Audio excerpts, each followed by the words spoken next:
Bah oui, t'aimes bien bricoler, toi. Tu veux te mettre comment? Ça? Qu'est-ce qu'il y a? Vraiment, toi, tu veux te reposer? Non, d'accord.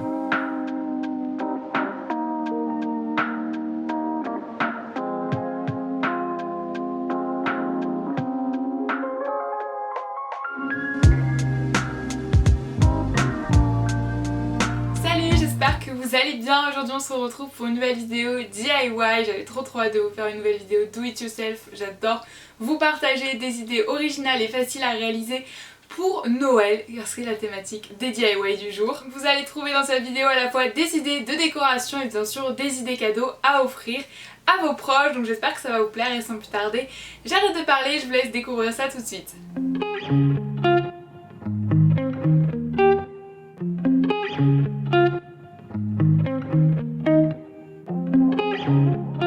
Donc pour ce DIY, il faudra des petits bâtons d'Eskimo, de la peinture de la couleur de votre choix et un pinceau. Il vous faudra du papier à poncer. Il vous faudra aussi de la colle forte. Alors moi j'utilise tout le temps celle-ci que vous pouvez trouver dans toutes les grandes surfaces type Leclerc, Carrefour. J'utiliserai aussi des petites décorations que vous pouvez choisir. Et on va donc commencer cette petite décoration. Donc pour cela, je viens protéger mon plan de travail en y mettant une feuille de brouillon où j'y pose mes bâtons d'Eskimo. Et vous en doutez, la première étape, c'est de les peindre. N'oubliez pas de les peindre de façon recto-verso. Bien sûr, attendez que ça sèche entre chaque couche. Moi, vous allez voir que j'ai pas fait quelque chose pour que ça donnait un résultat opaque, parce que j'aimais bien l'effet un petit peu naturel que ça avait. Et ensuite, je viens poncer le tout pour obtenir un résultat plus lisse. Et ça finit tout simplement votre création. Par la suite, on va venir former notre luge. Alors là, je sais pas trop comment expliquer cette forme, mais vous allez en mettre deux plus haut et deux plus bas, et un autre de manière horizontale. Je sais pas si c'est clair, mais je pense que vous voyez bien avec les images. Et ensuite, il va falloir coller le tout. Pour cela, j'utilise donc la colle que je vous ai montrée précédemment et je viens l'appliquer sur la longueur de mon bâton d'Eskimo pour pouvoir réunir ensuite deux bâtons entre eux et je vais faire ça ainsi de suite. N'oubliez pas de décaler un petit peu pour respecter la forme que nous avons formée auparavant. Vous restez un petit peu pour que la colle ait le temps d'adhérer et vous faites ça pour tout le reste de votre luge. Et bien sûr, vous faites la même chose pour le bâton que l'on colle en horizontal. Et pour donner du relief à votre luge qui est plutôt plate pour le moment, vous allez mettre deux bâtons d'Eskimo à la verticale en dessous tout simplement. Donc j'en mets deux. Pareil, attendez un petit peu que la colle adhère au bois, sinon ça va pas tenir. Il faut un petit peu de patience, mais avec cette colle c'est ultra rapide. Après, utilisez la colle que vous voulez. Vous pouvez utiliser la colle chaude par exemple. Moi c'est vrai que j'aime pas forcément utiliser ce style de colle, mais c'est à vous de voir et vous allez voir. Votre petite luge prend forme et je trouve ça trop mignon, vraiment c'est hyper simple et franchement ça fait tout son charme. Après à vous de changer les couleurs, je pense que ça peut être joli aussi en rouge. Et voilà votre maquette de base et maintenant on va ajouter des petites décorations, c'est facultatif mais moi je trouvais ça plus mignon. J'ai donc ajouté une petite pomme de pin, un grelot et une petite feuille parce que je trouvais ça mignon. Et voilà, votre petite luge est terminée.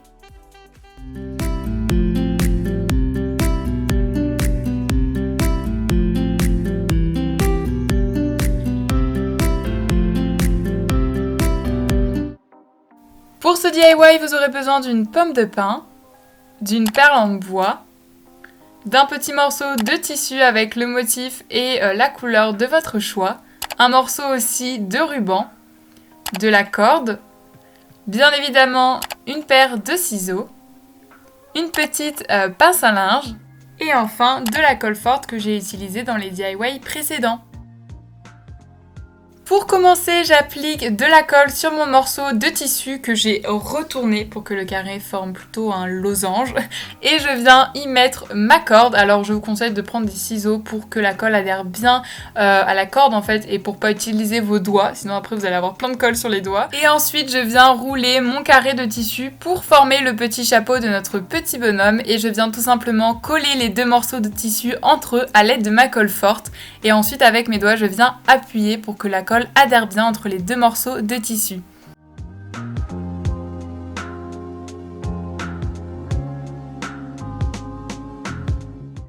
Et c'est là qu'on va pouvoir utiliser notre petite pince à linge, ça vous évite de tenir avec vos doigts tout simplement pendant plusieurs minutes le petit chapeau, il vous suffit juste de mettre la pince à linge en bas. Et ensuite je viens prendre mon petit ciseau pour couper le chapeau à la bonne taille et c'est là que c'est vraiment pratique d'utiliser ces petits ciseaux puisqu'ils coupent assez bien le tissu. Et ensuite je viens vérifier que la taille correspond bien à la taille de ma perle et ensuite j'aurai plus qu'à coller ce chapeau encore une fois avec ma colle forte.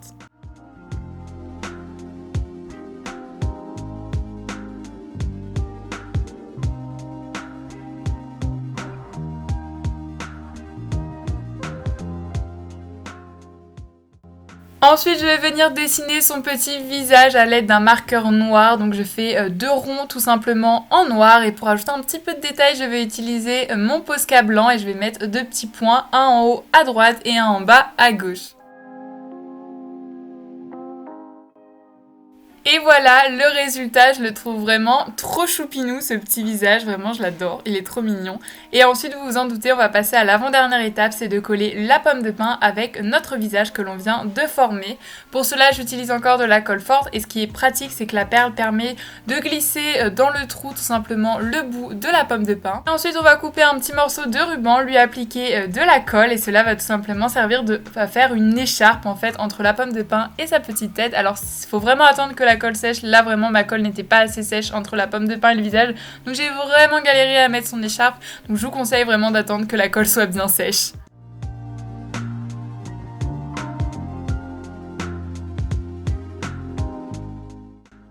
Et voilà, ce DIY est terminé, je crois bien que c'est mon préféré.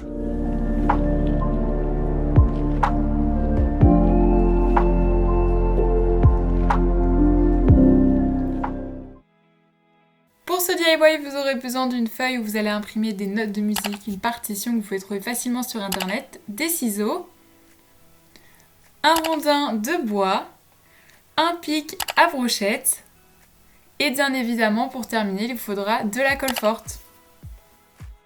Pour commencer, vous allez découper la forme d'un triangle à l'intérieur de votre feuille. Alors vous voyez que j'ai utilisé une feuille plutôt or, mais je vous conseille de prendre une feuille blanche. Enfin moi je trouve que ça ferait plus joli avec, mais bon j'ai fait le DIY avec cette couleur. Et ensuite je viens plier en accordéon le morceau que je viens de couper. Donc c'est très simple, je pense que vous voyez bien avec les images, je replie d'un côté et puis de l'autre et je fais ça jusqu'au bout de ma feuille pour obtenir un accordéon en forme de triangle. Une fois que c'est terminé, vous allez prendre une aiguille. Alors là, faites vraiment attention si vous êtes encore jeune, n'hésitez pas à demander à des personnes plus âgées que vous pour faire un trou à l'aide d'une aiguille. En fait, il ne faut pas se faire mal de l'autre côté, donc faites vraiment attention. Et ensuite, je viens passer le pic à brochette en tournant comme ça mon poignet pour l'aider à s'enfoncer tout simplement dans le trou qu'on vient de former. Donc voilà ce que ça donne et ensuite on va venir déplier tout notre accordéon et la magie opère. Vous allez obtenir un joli sapin avec du relief et tout ça avec seulement du papier et un pic à brochette. Franchement ce DIY est hyper facile et il demande vraiment pas beaucoup de matériel.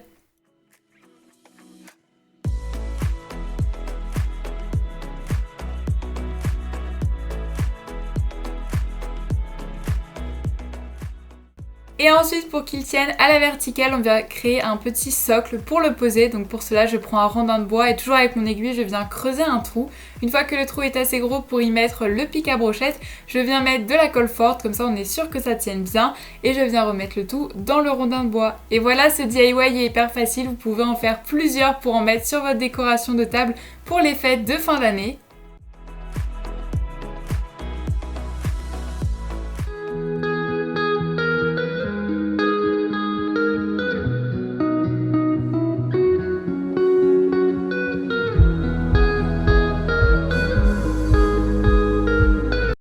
Pour ce DIY, on va réaliser une petite bonbonnière surprise. Donc pour cela, j'utilise une bonbonnière que j'avais déjà utilisée pour un autre DIY. Donc c'est pour ça que le couvercle est déjà peint en or. Et ensuite, pour ajouter quand même une petite touche festive, j'ai rajouté ce washi tape de Noël pour que ça reste dans la thématique.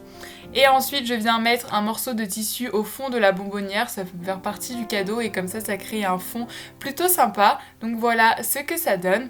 Et donc ensuite on va glisser quelques petits cadeaux, donc à vous de choisir en fonction de qui vous souhaitez l'offrir. Moi j'ai opté pour des produits bio, écologiques que j'avais souhaité mettre dedans, donc il y a à la fois du dentifrice, des produits de maquillage. Je trouve ça bien de pouvoir offrir ce genre de produits puisque c'est pas toujours permis à tout le monde de s'en offrir, hein, c'est quand même un prix, mais c'est important pour notre planète, j'ai envie de dire. Et une fois que vous avez fait votre petite sélection de produits, vous allez venir les glisser dans la bonbonnière, donc mettez-les pour que ça fasse plutôt joli. Voilà, donc moi j'ai mis quelques produits un petit peu pour pouvoir que ça donne un effet de bonbonnière remplie quand même. Après choisissez la taille en fonction des cadeaux. Et ensuite je viens refermer avec le couvercle et on va décorer un petit peu pour que ça soit plus dans l'ambiance de Noël. Donc je viens prendre de la corde que je viens entourer à plusieurs reprises autour de mon couvercle et on va accrocher une petite déco. Donc pour cela on vient prendre du ruban en dentelle parce que je le trouve trop joli et j'ai tout simplement coupé un petit bout, mis du scotch double face et je l'ai collé sur ma surface en craft. Vous pouvez voir en bas en fait j'ai dessiné une petite boule de Noël au crayon de papier avant pour bien voir les dimensions. Ensuite je viens colorier le haut de ma boule de Noël en rouge et ensuite je viens découper le tout.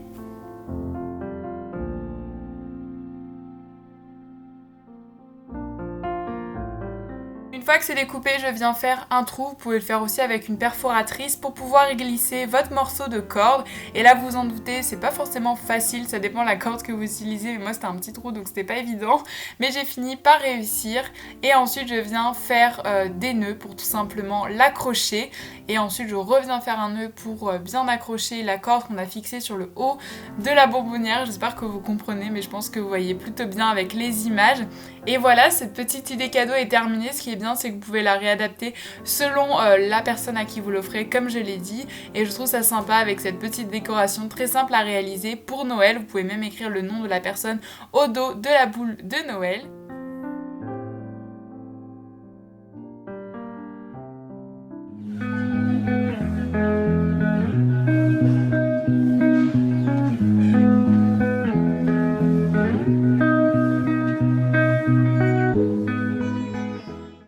Pour cette idée cadeau, je vous conseille de faire un petit tableau que j'aime beaucoup. Donc pour cela, il faudra imprimer des petites citations qui sont motivantes et bien sûr des photos qui rappellent de bons souvenirs à la personne à laquelle vous souhaitez l'offrir. Donc moi c'est pour mettre dans l'atelier, mais c'est pour vous donner l'exemple. Et bien sûr, il va falloir faire des formes hexagonales. Donc moi, vous voyez que j'ai déjà mis la forme avant d'imprimer car c'est plus simple pour découper. Mais vous pouvez faire bien évidemment cela une fois que c'est imprimé. Ce sera juste un petit peu plus long. Et ensuite, vous allez découper toutes vos photos, donc voilà, pour obtenir plein de petits hexagones. C'est vraiment super mignon, je trouve, comme idée. Ça rappelle des beaux souvenirs, c'est motivant et c'est très très simple à faire. Vous allez voir, en plus, il faut très peu de matériel, donc c'est génial pour un cadeau un petit peu dernière minute. Et ensuite, vous allez prendre des papiers de couleur à motif. Donc moi, c'est ceux de chez Action. Et j'ai tout simplement reproduit ma forme sur mon papier. Et je l'ai ensuite découpé. Et j'en ai fait plusieurs pour pouvoir remplir mon cadre. Je peux pas vous dire combien vous avez besoin d'hexagones, étant donné que ça dépend de plusieurs facteurs. De la taille de votre hexagone et bien sûr de la taille de votre tableau. Donc faites-en plus que pas assez. Et après, vous aurez juste plus de motifs. Et voilà ce que ça donne. Et moi, j'avais pile poil coupé le bon nombre, c'était pas du tout fait exprès, mais voilà tous mes petits hexagones prêts à être collés sur mon tableau. Et maintenant, vous en doutez, on va passer à l'étape finale, mais avant de tout coller, je vous conseille de faire un premier aperçu de comment vous voulez faire votre tableau. Donc moi, je les ai placés pour voir ce qui allait mieux ensemble en fonction des couleurs, des motifs. Voilà, essayez de les placer correctement. Donc vous faites une ligne et une deuxième ligne et une troisième avec seulement 3 hexagones. Après, vous rejoignez le DIY comme vous souhaitez. Et là, vous pouvez voir que celui du haut, il est trop grand, donc je vais tout simplement le couper en deux pour mettre une partie en haut et une partie en bas. Donc vous voyez, j'avais pile poil le bon nombre d'hexagones, comme je vous l'avais dit. Et une fois que le résultat vous plaît, vous vous en doutez, on va venir coller le tout. Donc au début, j'ai utilisé cette colle UU classique, mais vous allez voir que par la suite, j'ai changé, puisque comme je vous l'ai dit précédemment, j'ai imprimé sur du papier 300 grammes, qui est donc assez épais, et du coup, ça tenait pas du tout. Voilà, donc j'ai changé, et finalement, j'ai opté pour ma colle forte, encore une fois. Vraiment, je l'aime trop, cette colle, et du coup, je l'ai tout simplement utilisée pour coller mes hexagones et c'était beaucoup mieux. Faites attention à bien les coller, que ça soit bien géométrique pour rendre vraiment cet effet que l'on recherche avec ce tableau. Et voilà, il vous reste plus qu'à l'emballer et à l'offrir. Vous pouvez même noter une petite annotation derrière pour savoir à qui vous l'offrez et de qui ça vient, que c'est toujours sympa de se rappeler qui nous a offert tel cadeau. Et voilà, cette vidéo est terminée, j'espère qu'elle vous aura plu. Si c'est le cas, n'hésitez pas à liker et laisser un petit commentaire avec quel est votre DIY préféré. Moi j'hésite entre les petits bonhommes en pomme de pin, j'aime bien la luge aussi, et peut-être le tableau avec Stella que j'aime beaucoup aussi. Voilà, donc n'hésitez pas à me dire tout ça en commentaire et à vous abonner si vous n'êtes toujours pas abonné à ma chaîne, ça ferait très plaisir et c'est toujours un soutien qui fait chaud au cœur en fait, tout simplement. Donc on se retrouve très bientôt pour une prochaine vidéo, d'ici là prenez soin de vous, comme d'habitude, moi je vous embrasse très fort et merci du fond du corps de me suivre dans ce que je fais, vraiment vous vous rendez pas compte mais ça fait vraiment plaisir et c'est vraiment mon petit bonheur en ce moment, ça me rend trop heureuse d'être dans l'atelier et de faire ce que j'aime et de vous le partager. C'est juste magique et je suis très honorée d'avoir cette chance. Bref, après ce petit moment sentimental, je vous laisse ici et on se retrouve donc comme je l'ai dit très bientôt pour une prochaine vidéo qui sera sûrement un study with me où vous allez m'accompagner dans mes révisions pour mes examens, voilà. Donc j'espère que ça vous plaît. Et sur ce, j'arrête de parler, je vous fais plein de bisous et on se retrouve bientôt. Bye!